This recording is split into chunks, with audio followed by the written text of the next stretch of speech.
प्रधानमंत्री पद से इस्तीफा दो तभी मिलेगा हेलीकॉप्टर। नेपाल के आर्मी चीफ ने पीएम ओली के सामने क्यों रखी थी ये शर्त?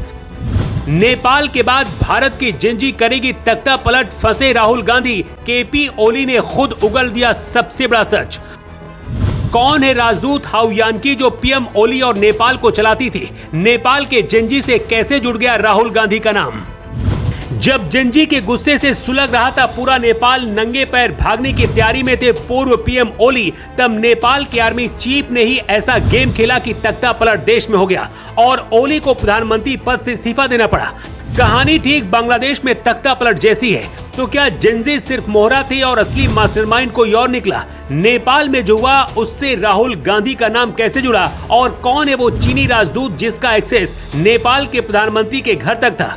2 मिनट की इस रिपोर्ट में आपको जवाब मिल जाएगा। इसके साथ ही राहुल गांधी नेपाल जैसा हाल भारत का करने की धमकी क्यों दे रहे हैं, इसका जवाब भी मिलेगा।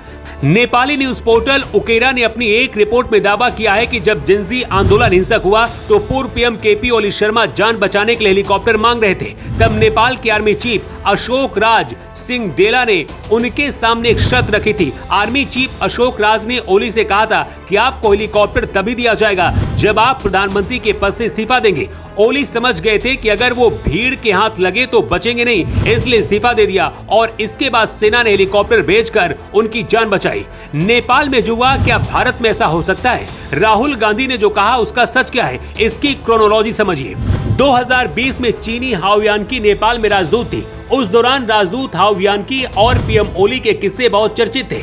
कई रिपोर्ट्स में दावा किया गया था कि हाउ यानकी का एक्सेस पीएम हाउस तक था और नेपाल सरकार के हर बड़े फैसले में हाउ यानकी का दखल होता था। भारत के लिपुलेख, कालापानी और लिम्पिया धूरा पर ओली सरकार ने अपना दावा किया था। उस दौरान नेपाल के कुछ नेताओं ने भी कहा था कि ये फैसला ओली चीनी दबाव में ले रहे हैं। ऐसा कहा जाने लगा था कि कुर्सी पर बैठे ओली हैं, लेकिन नेपाल को हाउ यानकी चला रही है। ये वही हाउ यानकी हैं जिनके साथ राहुल गांधी का नाम भी कई बार जोड़ा जाता रहा है। इस घटना के बाद ही नेपाल के लोगों के अंदर ओली सरकार के खिलाफ नफरत पैदा होने लगी थी। लेकिन इसके बाद जब नेपाल के नेपो किड्स अपनी लग्जरी जिंदगी सोशल मीडिया पर दिखाने लगे तो ये गुस्सा और ज्यादा बढ़ गया। जिस सोच ने नेपाल को सुलगाने का मौका दिया, वही आग अब भारत में राहुल गांधी लगा रहे हैं। राहुल गांधी ने भारत को दूसरा नेपाल बनाना चाहते हैं। राहुल गांधी नेपाल की तरह भारत के जिंजी से संविधान बचाने के लिए कहा है और ये भी कहा है कि मैं आपके साथ हूँ, हर हाल में आपके साथ खड़ा रहूंगा। मतलब कांग्रेस भारत के जिंजी को भड़का रही है अपने ही देश में आग लगाने के लिए। लेकिन अगर हिंसा होती है तो यही नेता खुद विदेश भाग जाएंगे। लेकिन राहुल गांधी को शायद इतना भी नहीं पता कि उनके जैसे नेपो किड्स, नेपो परिवार के खिलाफ ही नेपाल में ये हाल हुआ, क्योंकि नेपाल में कुछ राजनीतिक परिवारों का ही कब्जा है। जैसे भारत में 1-2 पार्टियों को छोड़ दिया जाए तो बाकी सभी परिवारवाद और नेपो किड हैं। अगर भारत में कभी ऐसे हालात बने भी तो सबसे पहले कांग्रेस, सपा, आरजेडी जैसी परिवारवादी पार्टियों को इसका गुस्सा झेलना पड़ेगा, क्योंकि इन पार्टियों को सिर्फ परिवार ही चलाते हैं। केपी शर्मा ओली सेना की सुरक्षा से अब अपने घर पहुंचे और दावा किया है कि नेपाल में तख्ता पलट विदेशी ताकतों ने करवाया है। लेकिन ये नहीं बताया कि आखिर विदेशी ताकतें हैं कौन।